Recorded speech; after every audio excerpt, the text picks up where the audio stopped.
Bonjour à tous, ravi de vous retrouver pour ce nouveau numéro de Canary Play. On va revenir sur ce qui s'est passé ce week-end. C'était dimanche, il y a quasiment 24 heures, cette défaite du côté du Stade Malherbe de Caen pour le FC Nantes, battu 3-2. Mais le premier tweet de cet après-midi, on va vous le donner tout de suite. Il est signé Dando Eli 7. Si on gâche trop d'occasions de faire le trou, on le regrettera à la fin de la saison quand il faudra faire les comptes pour la Coupe d'Europe. Évidemment, ce sera une partie de notre débat cet après-midi qu'on articulera autour de nos trois invités du jour, qu'on va saluer bien évidemment, en commençant par le grand Manitou de l'AFP, Fred Happ, qui nous fait le plaisir d'être parmi nous. Salut Fred. Plaisir partagé, mon cher Anthony. Merci bien. Avec également la première participation du grand Martin Choisela de Ouest France. Salut Martin. Bonjour, merci pour l'invitation. Eh bien, sans problème. Et puis le retour également, c'est un habitué de Canary Play, c'est Pierre-Hakim Ougourny, journaliste indépendant. Salut Pierre-Hakim. Salut Anthony. Bon, tout le monde a regardé, tout le monde a été du côté de Caen. Peut-être pas, je sais que Fred y était. Oui, j'y étais. Oui. Tu vas peut-être pouvoir nous donner ton sentiment sur cette défaite 3-2 du FC Nantes. Défaite frustrante parce que dans l'ensemble, on ne peut pas dire que les Canaries fassent une mauvaise prestation. J'ai trouvé plutôt quand même contrôler le match sans se montrer excessivement dangereux non plus. Et voilà, après, il y a un fait de jeu avec un penalty, effectivement, qui peut discuter. Je ne sais pas si on va en discuter, mais en tout cas, il est discutable.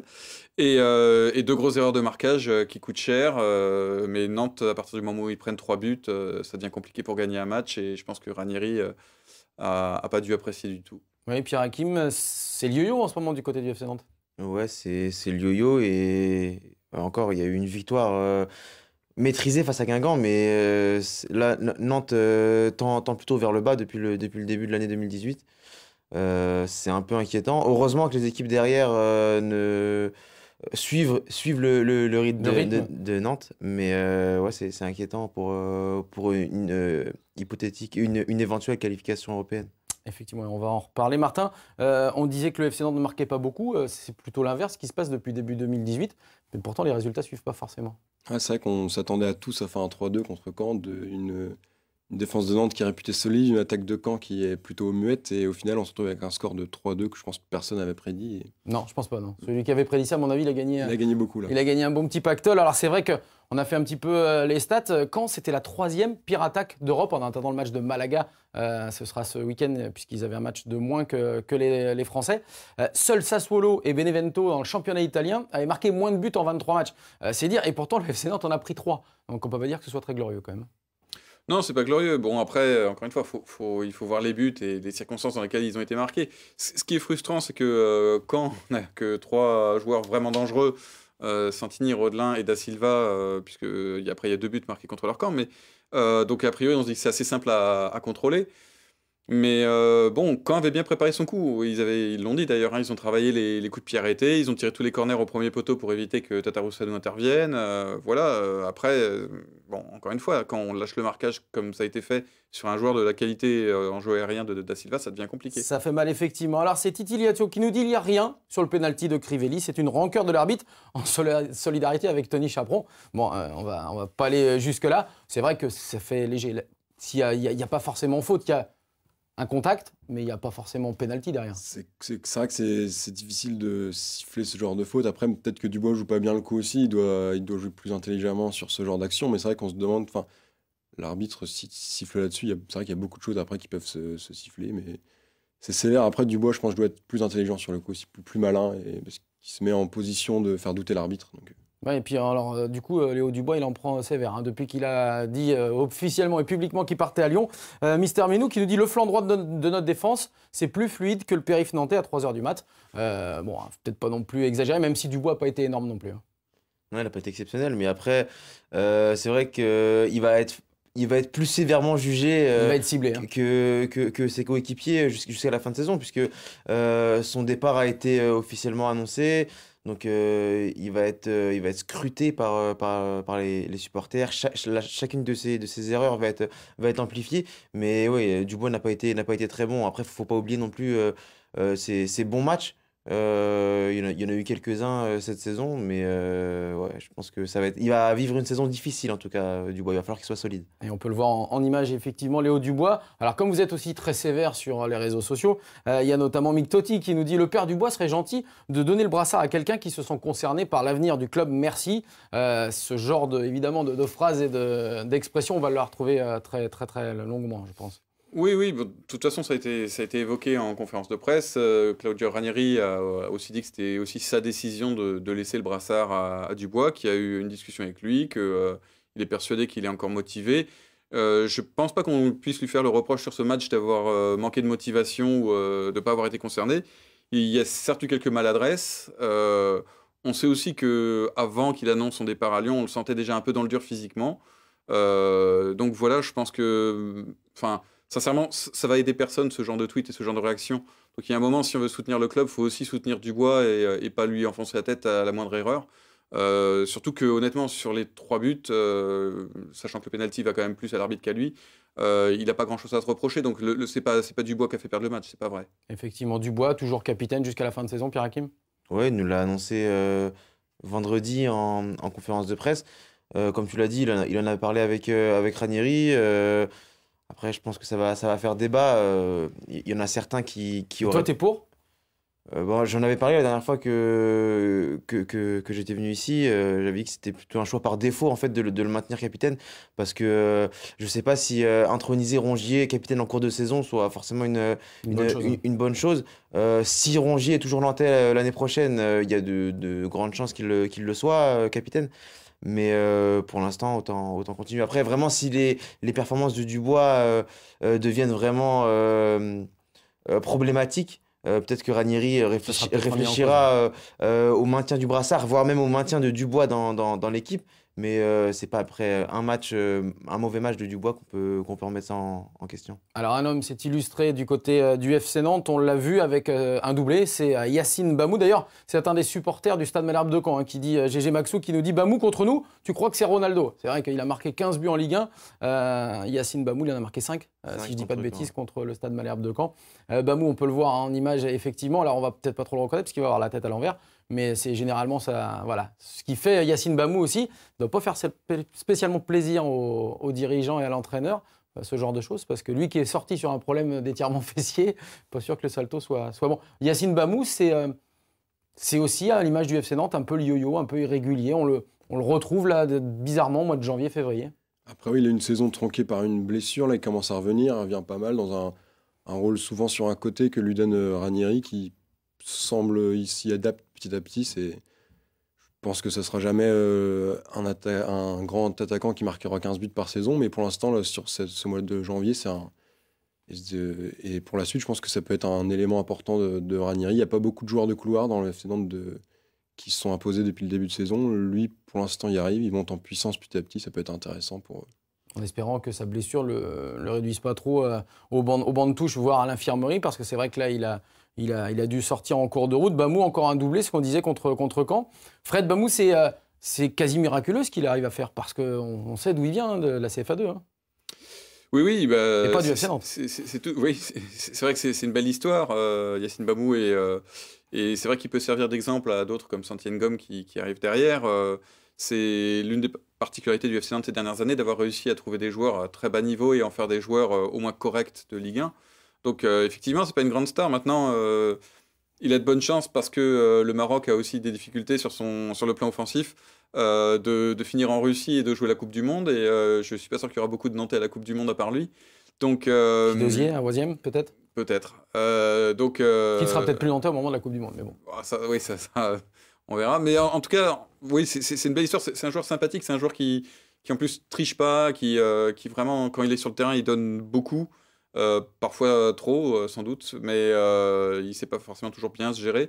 Mais voilà, non, c'est une récompense pour un gars qui travaille et qui fait pas de vagues.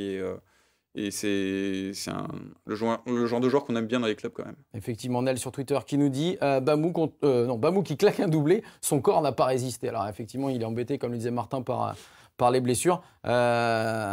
Il peut être important dans cette fin de saison s'il est sur le terrain, Bamou, parce qu'on a cette sensation aussi qu'il il y a l'effet Ranieri, c'est-à-dire qu'il arrive défensivement à être présent dans son couloir et à apporter parce que c'est quelqu'un qui techniquement est vraiment pas mal. Hein. Ouais, en fait, je pense qu'on a une fausse image de la palette technique de Bamou parce que on va pas se mentir, il a un style de jeu qui est pas forcément très atypique. Il balance beaucoup son corps quand il joue. Avec ses bras, il fait des figures parfois un peu bizarres. Mais je trouve que techniquement, c'est quelqu'un d'assez propre. Et d'ailleurs, son deuxième but est pas mal. Il avait mis quasiment le même, je crois, contre Lorient, mais de l'autre côté, la saison passée. Je pense que ouais, il peut rendre des services au FC Nantes, même si, comme a dit Martin, milieu excentré, c'est pas forcément son poste de prédilection. Plutôt en 9,5 derrière l'attaquant. Par exemple, je le préférerais dans la position qu'occupe actuellement Valentin Rongier. Et tu peux faire redescendre Rongier parce que les joueurs qui sont dans l'entrejeu sont pas forcément très bons actuellement. Belle transition. Merci Pierre Hakim. Gaël BR qui nous dit ok Dubois, c'est pas un match référence contre Caen, mais Crine et Girotto, c'est une insulte au football. Quant à sortir Rongier pour Ngom, 3 petits points de suspension. On va effectivement y venir puisque c'est Atlas Foot FR qui nous dit comment dire. Ça commence vraiment à se voir Girotto quoi 3 petits points de suspension que Girotto est pas forcément dans son assiette ni peut-être à son niveau ou au niveau de la Ligue 1. Est-ce que c'est ce que tu penses, Martin ? C'est vrai que jusqu'ici, il n'avait jamais fait de match déjà. Il n'a jamais été excellent, mais là, en plus, il est fautif sur 2 buts sans doute, donc ça l'a plus mis en valeur, mais du mauvais côté. Voilà, c'est ça. C'était un héros malheureux, on va dire. Et quand il était neutre, il pouvait passer un peu entre le mailles du filet, mais là, je pense que ses défauts sont un peu trop criants, surtout pour un coach comme Ranieri qui je pense, a besoin de joueurs disciplinés défensivement. C'est ce qu'il demande, je pense, en premier. Donc, je pense que ce match va lui porter préjudice pour la suite. On va voir si Ranieri lui fait encore confiance. Mais... Ouais, Girotto qui avait claqué un but. C'était le but de la victoire contre Caen au match aller. Héros du match aller, héros malheureux du match retour. Vraiment des défauts criants sur ce match-là. Comme quoi, quand on dit que dans le foot, tout s'équilibre, c'est la preuve. Tout s'équilibre, oui. On peut être très haut d'un côté et puis très bas le lendemain. Oui, bon, Girotto, c'est un petit peu une énigme. Hein. Son parcours. Le Japon, la deuxième division. Voilà, Chapecoense qui a été une équipe faite de briques et de broc après la catastrophe aérienne. Donc on se demande un petit peu comment un tel joueur peut arriver en Ligue 1. On se demande s'il n'a pas triché sur sa fiche Wikipédia aussi pour se recruter. Mais blague mise à part, ce qui est étonnant, c'est qu'on ne voit plus Touré depuis quelques temps. On aurait pu penser qu'il serait titulaire parce que Girotto n'a pas été transcendant non plus il y a une semaine. Bon, voilà, je pense que c'est un joueur de complément au mieux, quand vraiment on n'a rien d'autre à mettre. Mais c'est une recrue quand même. Hein. Oui, à la base, c'est une recrue, c'est quelqu'un qui est censé amener un autre. C'est une recrue et il a signé pour quelques années. Oui. Je crois qu'il a encore 4 ans il a signé pour 4 ans. Donc voilà, j'espère qu'on ne le reverra pas trop souvent sur le terrain parce que je pense que Nantes, avec lui, est quand même un cran en dessous. Justement, un petit mot aussi de Pierre Hakim sur Girotto. Et puis, c'est Fred qui en parlait. Quid d'Abdoulaye Touré? Ça fait 3-4 matchs qu'on ne le voit plus. Ouais, Abdoulaye Touré avait été mauvais contre Toulouse. Il l'a fait souffler contre Bordeaux. Et on pensait qu'on allait le revoir après. On l'a vu face à Auxerre. Il avait été plutôt correct en Coupe de France, même si Nantes avait été éliminé. Mais par contre, il est rentré en cours de jeu contre Guingamp et contre Caen. Et j'ai trouvé ça un peu étrange. Et surtout que, comme on l'a tous dit, Girotto est clairement en dessous de Touré, surtout dans l'utilisation du ballon. En fait, Nantes est vraiment perdant quand Touré n'est pas là. Même si Touré a pas mal de déchets, il prend beaucoup plus de risques dans la relance, dans l'orientation du jeu. Et je trouve que c'est pas non plus un hasard si les matchs de Crine nous ont semblé plus complets quand il était à côté de Girotto, puisque c'est plus facile de briller quand tu es à côté d'un fantôme. Sachant qu'en plus, effectivement, sur les 19-20 premiers matchs de la saison, Abdoulaye Touré avait été l'une des grandes satisfactions du jeu nantais. Pourquoi il est plus là d'un seul coup? C'est vrai que c'était la révélation du début de saison un peu.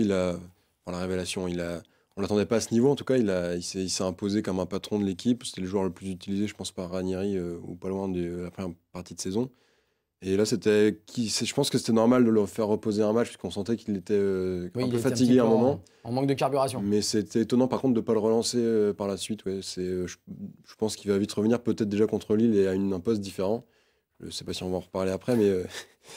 Mais Sur le milieu à 3, là, où Giroto non, devrait... contre Lille, je veux dire, si y a un, pour la un défense centrale. sans doute, il pourrait revenir à ce poste-là. Mais et je pense que de toute façon, on va le revoir vite titulaire dans le milieu de terrain. Ensuite, je pense que le vent a tourné pour Giroto. Là. Le vent a tourné, c'est joli, pour la girouette, pour Giroto, le vent a tourné, c'est très très beau. Belle première de Martin Choiselas sur Canary Play. Nando Elisette qui nous dit Touré Crine avec Rongier juste devant, je pense que c'est la bonne formule pour la suite. C'est vrai que Claudio Ranieri a vraiment la volonté d'installer Valentin Rongier dans cette position de 10, 9,5, là, en tout cas derrière l'attaquant. Il a été mieux, il est de mieux en mieux, je trouve, moi. Alors, je suis un peu comme vous, je le préfère dans l'entrejeu vraiment en 8, mais je trouve quand même qu'il est mieux, non ? Oui, bah, à Caen, il n'a pas été si mal. C'est un garçon intelligent, donc il comprend de mieux en mieux ce qu'on attend de lui et ce que demande le poste aussi. Donc, de toute façon, je pense qu'il est capable de jouer à énormément de postes en faisant une figure très correcte. Mais bon, comme tu dis, quelque part, c'est dommage de s'en priver à côté d'un Touré. Ça ferait quand même un attelage plus intéressant, je pense encore. Le problème, c'est par qui le remplacer dans ce cas-là. Donc, c'est un peu un jeu de chaise musicale.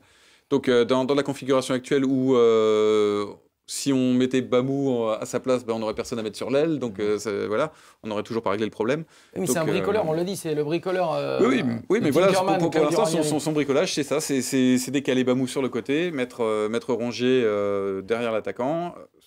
Honnêtement, il y a eu des matchs où ça a été plutôt pas mal. Encore une fois, offensivement, contre Caen, j'ai trouvé qu'il y avait des beaux mouvements et qu'il y avait des choses qui étaient bien amenées. Donc, je pense que c'est une voie d'avenir. Les chantiers principaux ne sont pas forcément là, non. Effectivement. Parce que, mine de rien, Nantes est 5e avec un tiers de ces titulaires qui ne jouent pas à leur vrai poste. Puisque Gigi n'est pas un arrière-gauche, Rongier n'est pas un 10, Bamou n'est pas un ailier. Donc, ça rend encore plus beau le travail de Ranieri. Effectivement. Et c'est le moment de voir le classement de cette Ligue 1, parce que c'est vrai que depuis le temps qu'on dit que les Nantais et les Canaries sont 5e, ça commence à faire plus de 4 mois. Ils sont toujours donc à ce poste de 5e de la Ligue 1 pour l'instant, qui sera certainement européen en fin de saison. Il faudra parier que Paris quand même gagne au moins une des deux coupes. Oui. Puis même de toute façon, la finale, c'est Paris-Monaco. Donc obligatoirement, la 5e sera qualificative. Oui. Peut-être la 6e si... Et peut-être effectivement si Paris, Lyon, la Marseille 6e, gagnent en fonction de ce qui va se passer. On va, puisque Martin tout à l'heure parlait de la possibilité de voir un Touré en défense centrale, on va rappeler que le prochain match, c'est évidemment dimanche contre Lille, match à 17h au stade de la Beaujoire. Diego Carlos et Nicolas Palois sont suspendus pour ce match. On le disait, The Tinkerman, le bricoleur Claudio Ranieri, va devoir une nouvelle fois justifier son surnom. Alors, d'abord, messieurs, quid de ces deux défenseurs centraux? Quel nom pour vous? Comment? Quel nom pour vous en défense centrale? Gigi, déjà, je pense, va forcément repasser dans l'axe. Et je pense que ça va être Touré qui va devoir jouer. Je ne vois pas trop d'autres solutions pour Ranieri pour ce match-là. Waziem est incertain. Donc, si Waziem est apte, ça peut être lui. Mais pour l'instant, ça ne paraît pas... Une évidence. Voilà. Donc, Gigi, je pense que ça, c'est évident. Et peut-être Touré, peut-être du bricolage en tout cas. Mais... Peut-être encore Giroto qui devrait être donc, du coup en milieu de terrain. Non, Fred, pour toi, les deux défenseurs centraux? Personnellement, je pense effectivement que ce sera Touré, mais j'aurais préféré Crine dans l'absolu, qui à mon avis défensivement offre quelques garanties aussi, et ce qui permettrait de laisser Touré plus haut pour participer à la relance. Surtout dans le jeu de tête, il est pas mal, Crine aussi. Hein. Oui. Donc ça me semblait une solution envisageable, on verra. Ça dépend aussi si on reste avec un seul attaquant ou s'il décide d'en mettre deux et passe avec un milieu à 4. Comme tu y vas deux attaquants, Claudio Ranieri, c'est pas un adepte. Hein. Non, ça peut lui arriver de... Alors le problème, c'est que tant que Nakoulma est sur le flanc et qu'il n'a pas de remplaçant, c'est vrai que c'est compliqué. Alors il est grippé, Nakoulma. Mais il est grippé depuis un mois et demi. Donc c'est une grippe qui dure. Une grosse grippe, ouais. Comme Awaziem, qui est blessé depuis un petit moment aussi. Ouais. Non, Awaziem, c'est un peu moins... Depuis quoi? Depuis Bordeaux, peut-être? Ça fait 4 matchs, ouais. Ça fait 4 matchs, ça fait beaucoup aussi. Ouais. Ça fait beaucoup de joueurs sur le flanc aussi, quand on connaît l'effectif un peu du FC Nantes. Pierre Hakim, on parlait, pour toi, c'est aussi Abdoulaye qui devrait jouer en charnière si jamais Awaziem n'est pas là? Ouais, si jamais Awaziem n'est pas là, je pense que c'est la solution la plus appropriée parce que Ranieri l'a utilisé en fin de semaine dernière à l'entraînement lors de l'opposition. Il a mis Abdoulaye Touré en défense centrale et je le vois pas intégrer directement un jeune pour le mettre titulaire parce que Walongwa n'est plus là. Kouateng et Alcibiade ne sont pas des défenseurs centraux de formation et apportent à mon avis moins de garanties que Touré au niveau de l'impact. Touré a joué en charnière centrale par le passé? Il a dépanné des fois, même une fois en Ligue 1, il était rentré une dizaine de minutes. Je crois que c'était contre Toulouse il y a 2 ans en Oui, il n'y a défense pas de centrale. spécialiste du poste, de Il n'y a toute pas de façon. spécialiste du Pour, poste, non. Sinon, il y a vraiment les jeunes, quoi. Mais à mon avis, Thomas Basila. Thomas Basila, par exemple, c'est à mon avis la solution la plus appropriée pour les jeunes. Mais je pense qu'il préférera mettre Touré. Mettre Tour, on verra effectivement ce qui va se passer. Alors on le disait, Nicolas Pallois qui n'est pas là. Nicolas Pallois qui a été élu joueur du mois de janvier du côté du FC Nantes. C'est Manza Gustavo qui nous dit Nicolas Pallois, quand il part pas dans sa folie, c'est un très bon défenseur. Effectivement, on l'a vu encore contre Caen, un bon match de la part de Nicolas Pallois qui surprend, même si le 3e but, t'es pas obligé de concéder le corner quand même. Ouais, il y a ce corner bêtement concédé avec cet échange de passes avec Gigi, au final, qui coûte très cher. Bon, après, il n'est pas obligé de prendre le but sur le corner, mais c'est Oui, vrai non que ça fait un enchaînement du coup qui Très défavorable aux Nantais. arrive à ce but. Mais sinon, c'est vrai que Pallois a fait un gros mois de janvier. Je pense que c'est pas immérité son titre de meilleur joueur du mois. Mais peut-être qu'il avait un peu trop pris la confiance. Des fois, il tente des relances un peu plus. C'est vrai.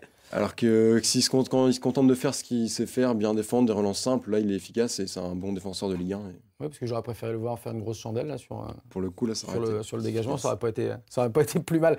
On l'a dit, c'est vrai que c'est Jean Rigel qui nous l'affirme aussi. 1e occasion pour le FC Nantes de bétonner la 5e place. Ils finiront 9e dans l'anonymat et les regrets. Alors ça, c'est évidemment son avis. C'est vrai que ça fait plusieurs fois que le FC Nantes laisse passer un petit peu l'occasion de creuser cet écart. Ils ont eu jusqu'à 6 points d'avance, je crois. C'était au soir de la coupure hivernale avec la victoire à Amiens. Vous y croyez vraiment au fait que Nantes puisse rester 5e, 6e? Moi, je ne vois pas de raison aujourd'hui d'affirmer qu'ils ne le seront pas. Sauf si Giroto est titulaire à chaque match. Ouf, et même comme ça, allez savoir. C'est vrai. Mais, Non, on ne va pas le condamner. Comme là, Claudio, le football, c'est fantastique. C'est ça. Mais- C'est magnifique, Sergio disait. Mais ce qui est gênant à Nantes, c'est le peu de profondeur de banc et le peu d'options qu'il y a dès que justement un joueur un peu majeur manque ou faiblit. Donc oui, ils ont ce gros désavantage par rapport à Nice, par exemple, qui semble bien mieux armé. La deux chevaux Montpellier-Rennes aussi, qui est là, pas très loin. Je pense que Montpellier va finir par s'écrouler au bout d'un moment. On voit généralement ça avec les équipes de Der Zakarian. Les 3 années en Ligue 1 avec Nantes, c'était ça. Nantes avait fait 6 derniers mois très mauvais. C'était pareil avec Reims. Janvier, février, souvent une mauvaise période Ouais, aussi. Hein. c'était pareil avec Reims l'année dernière, qui était plutôt bien parti pour monter à la trêve et qui a terminé 7e ou 8e. Donc je pense que Montpellier, à partir de mars-avril, aura plus de mal à rester au contact.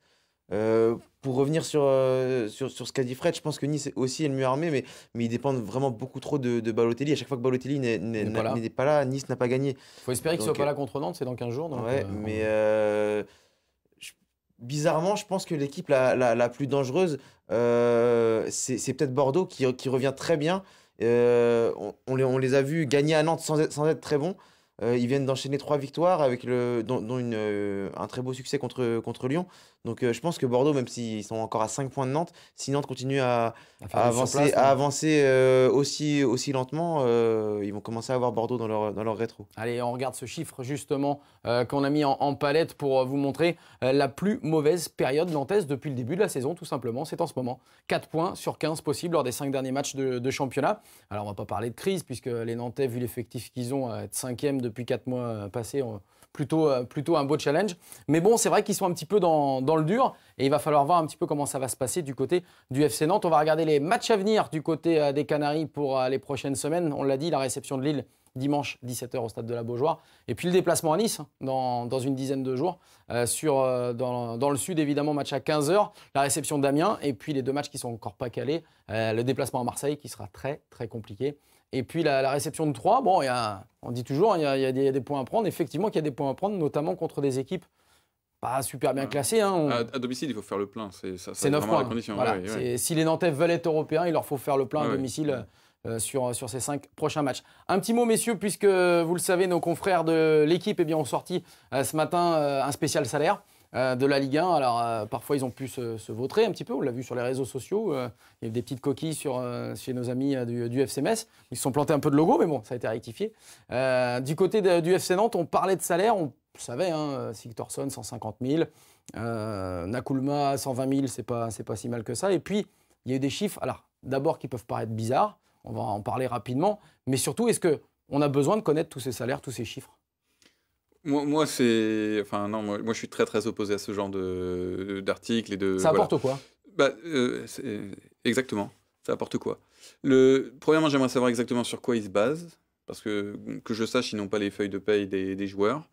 Ensuite, il y a énormément de joueurs chez qui le salaire, si on ne parle que du fixe, ne représente pas la rémunération non plus. Donc, la valeur informative me semble quand même assez limitée. Et à part dire ah tiens, un tel il gagne tant alors qu'un tel il gagne tant, c'est pas normal. Je vois pas bien ce que ça.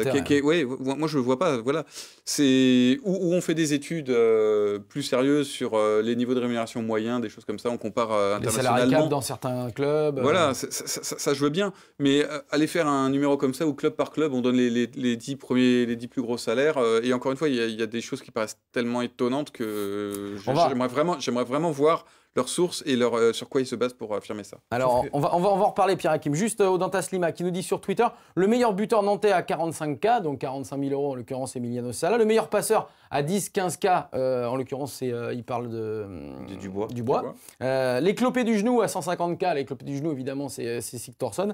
Et le grippé boudeur à 120 000 euros, c'est Nakoulma. C'est vrai que, alors ça prête à sourire évidemment parce que c'est plutôt drôle, il y a des énormes différences dans le vestiaire nantais, alors que le président Kita avait dit non, pour Dubois, je ne veux pas se mettre la zizanie dans le vestiaire, je ne veux pas donner des différences importantes.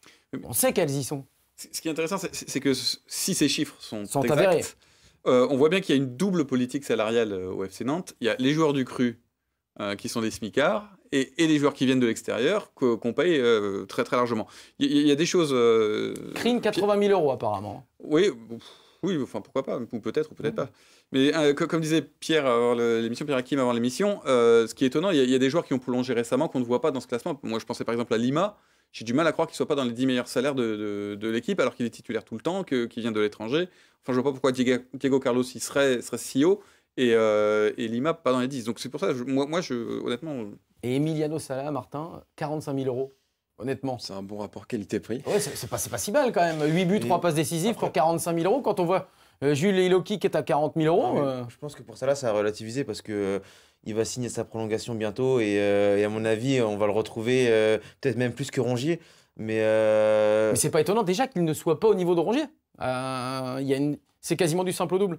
Non, mais Rongier a prolongé cette année. Salah, il n'a jamais prolongé puisqu'il avait signé 5 ans depuis. C'est ça. Donc Nantes n'avait aucune garantie sur sa capacité à marquer au moment de son arrivée. Et d'ailleurs, vu le salaire de Sigthorsson, à mon avis, ils avaient plus misé sur l'Islandais.